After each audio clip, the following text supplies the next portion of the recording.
Good morning. Oh, good afternoon. How you doing?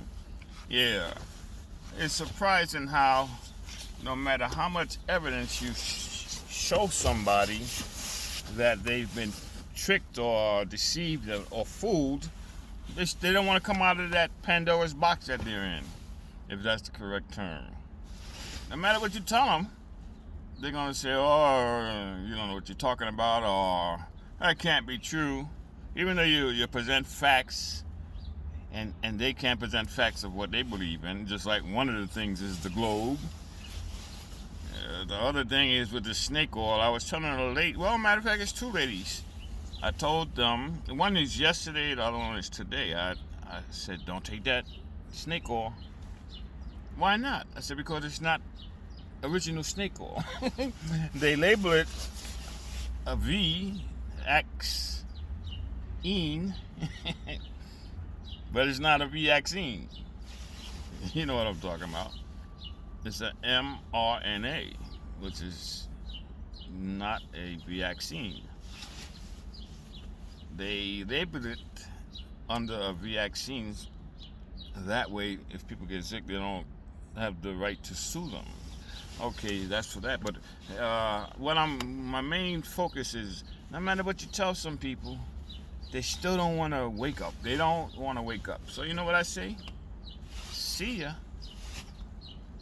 You're just going to have to live in that fantasy world and die in the lie.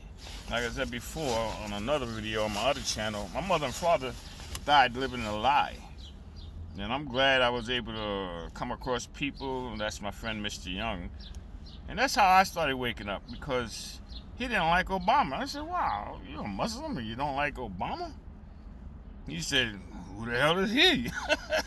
And after that, he started explaining to me that we don't know nothing about this guy. You know, where he come from. He's not even a real Muslim. So I started to look into things, and I looked into the flat earth.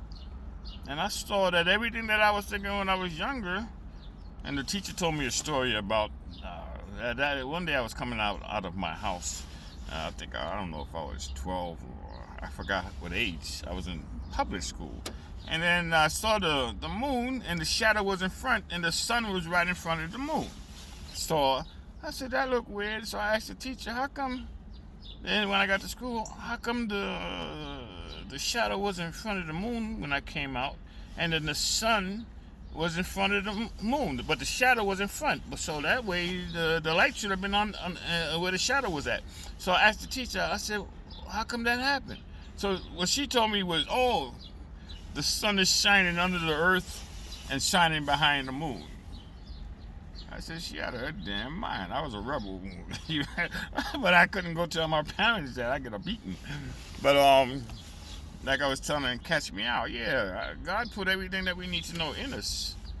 But the elites, they block it from a young age. Because when you hear something and it don't sound right, usually it's not.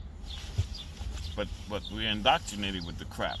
Yeah, but like I'm saying, what I was saying before, some people, you can't wake up. So the best thing, don't waste your time. Don't waste your time. As soon as you present the facts, you tell them, oh, this is how it really is. Whether it's Jesus Christ or whatever you want to talk about, that you're trying to present, things, dinosaurs, space. If they don't want to listen, closed mind. You got to move on. You know, you got to have an open mind. You got to be willing to look outside the box and say, what's out there? Oh, sweat, it's nothing like, I've been in this box all my life, and it's a whole new world out here. You know, then you step outside the box. You start to experience what's really going on, reality. Yeah, so, if you can't convince somebody, and I wouldn't recommend wasting too much time trying to convince a person that says, no, it can't be that way. If they say it can't be that way, you can't change their mind.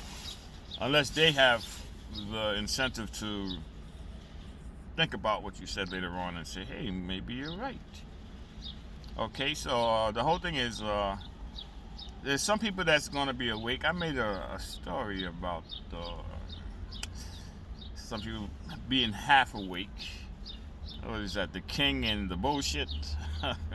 I'll have to bring it up another time. I have to remember how I said it. But yeah. All right, let me see if I can say it.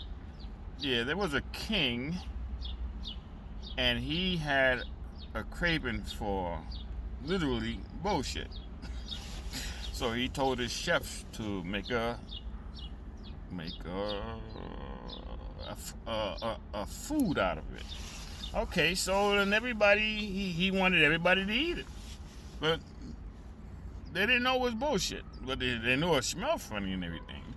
But every night they'll get together and they'll feast on this new dish, even though they said it smelled funny and it didn't taste right. But since it was the king, they follow what the king says.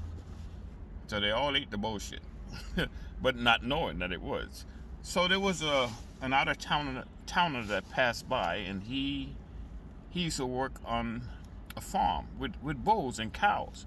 And he went to the feast that night, and he automatically knew what that smell was. But they didn't take off the cover off the food yet. So he was being polite. He didn't say anything. So he sat down at the table. The waiters they brought the food. They put it on the table, and that smell was too familiar with him because he worked on a cow farm with the bulls and all that and cows. So that smelled so familiar to him, but he didn't think it was food. So then when they took up the cover off the food, he looked at it, and then everything came back to him. He said, "This is bullshit." He said, "This is literally bullshit the king is feeding you." Everybody was like, "Oh my God."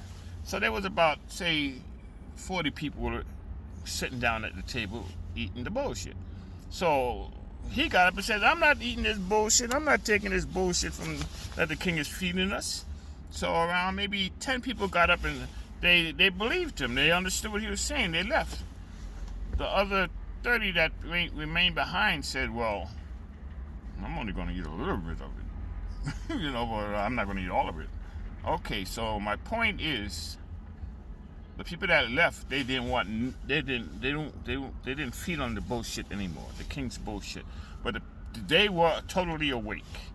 But the people that stayed behind, they said, "I'm just going to eat a little bit. I'm not going to eat all the bullshit." Those are the ones that are half awake. They stayed back. They said, "I'm not going to eat all of it. I'm just going to eat a little bit of it. I'm going to eat a little bit of bullshit." So they're not awake. They're half awake because they stayed back with the king and ate a little bit of bullshit. But a little bit of bullshit is just as if you're eating the whole plate of bullshit. So that's my point. Some people are half awake. They believe some things, but they're still feeding on the bullshit that's given to them. So my point is, don't waste your time with people that don't want to listen. Let them feed on their bullshit and move on to somebody else that's willing to stop eating the bullshit totally. Okay, y'all have a nice day. Bye-bye.